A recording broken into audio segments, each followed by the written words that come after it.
Boa tarde, gente, tudo bem? Se por acaso que você está vendo esse vídeo viu um anterior em que eu falei da obra Ordem e Progresso, de Gilberto Freire, deve ter lembrado que ali eu comentei que a obra-prima dele, a obra mais celebrada, Casa Grande Senzala, é um estudo que recebeu ao longo dos anos, ao longo das décadas, desde que apareceu em 1933, recebeu críticas muito pesadas de diversos setores, sabe? Como o movimento negro, como da Igreja Católica, enfim. Eu disse ali também que ia tratar de um desses vieses quando terminasse de ler um estudo que eu estava lendo. E o estudo é esse, da Silvia Cortez Silva, Tempos de Casa Grande, 1930-1940, que foi lançado pela Editora Perspectiva de São Paulo em 2010, em parceria com a FAPESP. Eu disse naquele vídeo que Gilberto Freire é meu farol intelectual, o meu guia intelectual. A minha biblioteca é, em parte, uma celebração desse legado intelectual de Freire em minha vida, sabe? Muito do que me move intelectualmente é por causa da minha paixão intelectual por Gilberto Freire. Eu estou querendo com isso dizer que os meus ídolos, eu não costumo mitificá-los, porque eu sei que assim como eu, assim como você que está vendo esse vídeo, são pessoas de carne e osso, que nós cometemos erros, que nós somos falhos, não é? Eu tenho um amplo conhecimento da fortuna crítica de Gilberto. A minha estante tem muito da obra de Gilberto Freire, mas também tem muita fortuna crítica. Eu sei de muitas críticas que foram feitas a eles.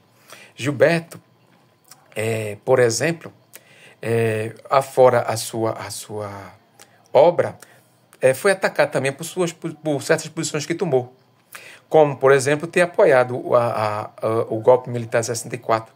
Ele foi um dos apoiadores de primeira hora, embora depois tenha se afastado, tenha caído fora ao perceber que os militares nem tão cedo iam restabelecer a democracia. Pois bem, um dos vieses com que Casa Grande Senzala é atacado trata-se de um suposto antissemitismo que Freire colocou ali. Silvia Cortez Silva trata detidamente disso. Ela não foi a primeira pessoa a tocar nesse assunto. Antes dela, Júlio José Chiavenato e Darcy Ribeiro já tinham tocado no assunto, né? Mas só que ela o fez com mais demora, com mais detalhamento, sabe? E vocês podem tomar isso como uma fala de alguém que adora Gilberto Freire, e eu adoro. Eu vejo parte da crítica que ela resvala, às vezes, por um caráter pessoal, sabe? Freire, que foi um intelectual muito vaidoso, reclamava que, das vezes em que ele era celebrado no exterior, em que saía matéria no exterior e aqui a imprensa brasileira simplesmente ignorava, sabe? Como se fosse uma certa inveja pelo brilhantismo dele e pelo alcance da obra dele.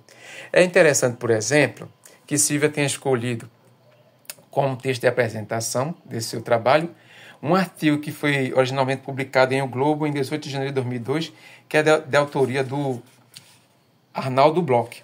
Arnaldo Bloch, gente, chega a dizer o seguinte, sobre o mestre Apipucos, que era um dos nomes com que Gilberto era conhecido porque ele morava num bairro de Apipucos, no Recife. Ele diz assim, que Gilberto constituiu uma das obras mais cruéis de que se tem notícia quando se trata de analisar o legado do antigo povo monoteísta. Poxa, isso é muito pesado. Quando eu li isso, eu fiquei pensando, poxa, e como é que o mundo acadêmico francês, onde ele foi tão celebrado, e o mundo acadêmico norte-americano, onde a obra dele também foi muito conhecida, não viu isso, né? Não atacou isso, né? Enfim, mas é assim. O livro de Silvia Cortez Silva, que é um primor de pesquisa, sabe?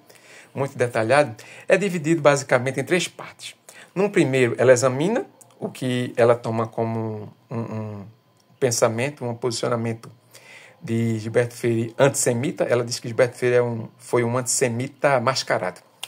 Ela cita várias passagens de Casa Grande Senzala, mas examina outros textos, sabe? Outros textos em que ela encontra isso. Que ela diz ter encontrado passagens antissemitas. O primeiro deles, na segunda pesquisa dela, é um texto de 1921, que ele escreveu quando estava nos Estados Unidos, porque ele estudou em universidades americanas, sabe? E de lá ele mandava textos que eram publicados no Diário de Pernambuco.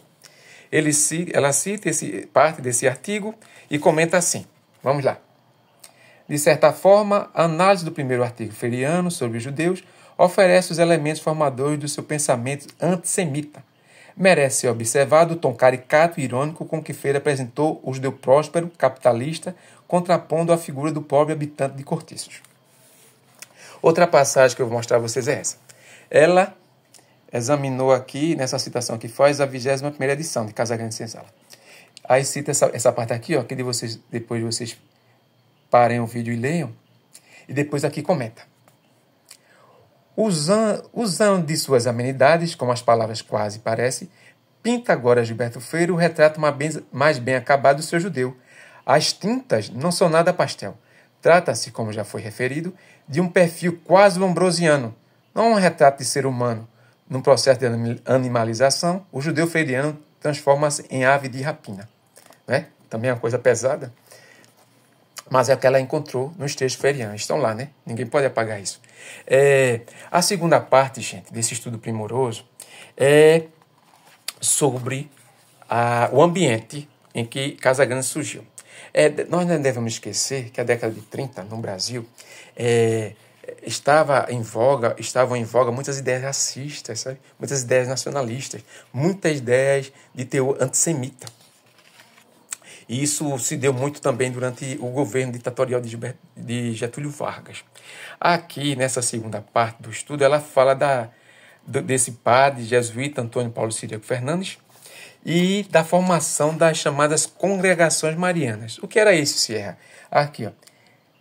As congregações marianas eram grupos da extrema-direita católica, profundamente racistas, nacionalistas e antissemitas, sabe? Antissemitas. Existiram várias no Recife, mas a principal foi essa, ó, a Congregação Mariana da Mocidade Acadêmica, que se reunia no Colégio Nóbrega. E foi esse padre que estava à frente, esse Antônio Paulo Ciríaco Fernandes. Eles faziam uma pregação muito feroz contra o comunismo, contra Gilberto Freire e Casagrande Senzala. Havia uma revista chamada Fronteiras, que é a terceira parte do estudo de Silvia, que era extraoficialmente ligada à Congregação Mariana, da Mocidade Acadêmica do Colégio Nóbrega. Essa revista deteve-se em exaltar governos como o do ditador Franco e ditador Salazar, de exaltar a Igreja Católica e de atacar ferozmente, repetidamente, Gilberto Freire e Casagrande Senzala. Atacava não só Gilberto, a obra dele, como também os amigos de Gilberto e até aqueles que não eram amigos de Gilberto, mas que faziam críticas positivas sobre a obra de Gilberto, sabe?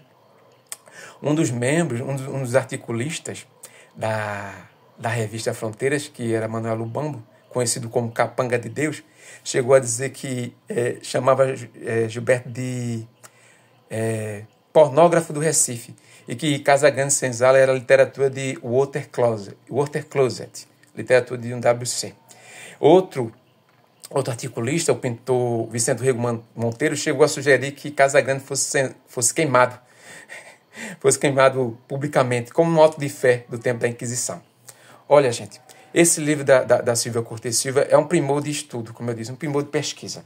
A gente deve conhecer um autor, a obra dele em si, para tirar nossas conclusões e avaliações, mas também a fortuna crítica, porque às vezes a gente lê uma obra, mas não lê com olhar perescrutador de um pesquisador, sabe? E às vezes passam por nós temáticas, abordagens, e a fortuna crítica costuma evidenciar isso. Eu recomendo muito esse trabalho da Silvia Cortes Silva para vocês terem ideia de parte da obra freiriana, parte da abordagem da obra freiriana. É um livro muito bom, sabe? Podendo, não deixe de ver. Ele tem essa sobrecapa e a capa é essa. Pode ser que vocês encontrem dessas duas formas, tá? Um grande abraço.